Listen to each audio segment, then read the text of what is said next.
All right, same with this game a little bit. As far as that thinking, where maybe one team's going to do all the scoring. North Texas and Texas State. This is the first responder bowl. Texas State 13.5-point favorites, 64 the total. High total for obvious reasons based on their full season numbers.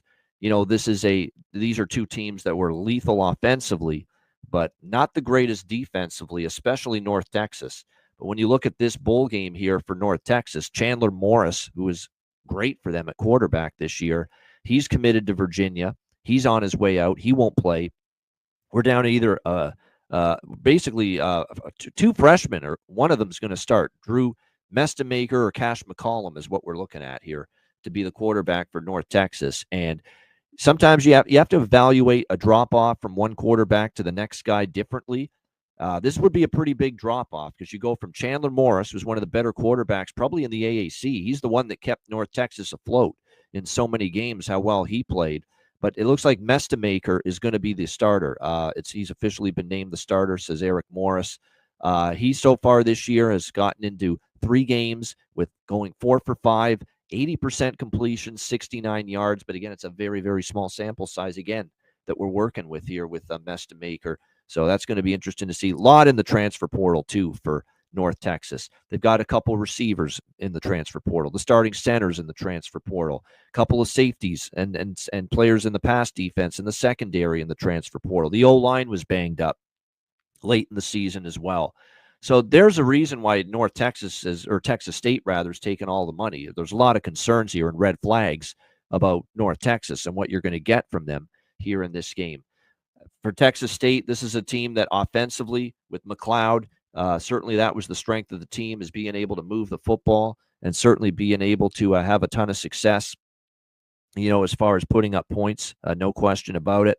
We'll see how they fare here in this. I mean, they're absolutely lethal offensively, and we saw that down the stretch. They scored 38 points or more in each of their last 4 games. McLeod, his ability to throw, his ability to move. Mahdi, the running back, is tremendous for them. And it looks like for Texas State here, Mahdi is in the transfer portal, so they might miss him, but he hasn't for sure confirmed he's out. Because keep in mind, just because you're in the transfer portal doesn't mean you're for sure not able to play in the bowl game. And some of these guys choose to play in the bowl game. I think what I would look at here is, certainly North Texas, as we know, defensively they've had some issues. Question is, what are you going to get? To me, it's favored or pass. There's too many concerns I have with North Texas, and I get why they've taken the money. But I don't know if I'll lay it at this point. Like that Texas State defense, if we're being completely honest, it's a question of can Mestamaker and the North Texas offense take advantage of it. But the Texas State defense in their last 2 games against Georgia State and South Alabama gave up 90 points combined. That doesn't feel like a defense I'm fully comfortable laying 13.5. I get it as far as the roster situation and the opt-out situation and the way things are looking in the transfer portal, not to mention Chandler Morris, of course, is now not there, and it's a huge drop at quarterback for UNT. All that being said, I'm not sure I'm ready to lay this many here with Texas State. Could this game maybe stay under just because, look, if North Texas is going to struggle with all these offensive line issues and quarterback with very limited experience, could even Texas State's struggling defense maybe can keep them in check?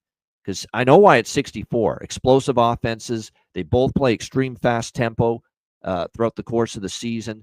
But, man, 64 when you got concerns about one side in particular offensively, and I have those concerns with North Texas, it does feel like it's a pretty high total given those circumstances. C-Mac, what do you think here? North Texas, Texas State. Yeah, I think with no Morris, no Sheffield in this one. I mean, you're basically just going down to the quarterback. Estimate. I mean, if he can really throw it around, we know the North Texas defense isn't great, and a few of these guys are out. I don't know if that changes anything. Texas State's defense was the whole kind of hit and miss all year. They were like some games they look better. You talked about the bad games at the end, and there were some other ones where they could look really good against the bad teams and then just give up a shit ton of points. It's even like I remember early on in the year, Sam Houston, a team doesn't score a lot, like way up on them and they give up 35 points, ended up losing that game. And then other games like Arkansas State and some of these other, they just beat them down. It was, I think 41-10 in that game, 41-9. So they should have plenty, like you talked about, the running back if he's going to play. I don't know if he does, but you got to stay on top of all these guys if they're out. With that defense, I can't lay it here with Texas State. I can't do it. I think they could still give up some points to this North Texas team that's still solid. It's tough with no Morris. Obviously, that's why the line's here.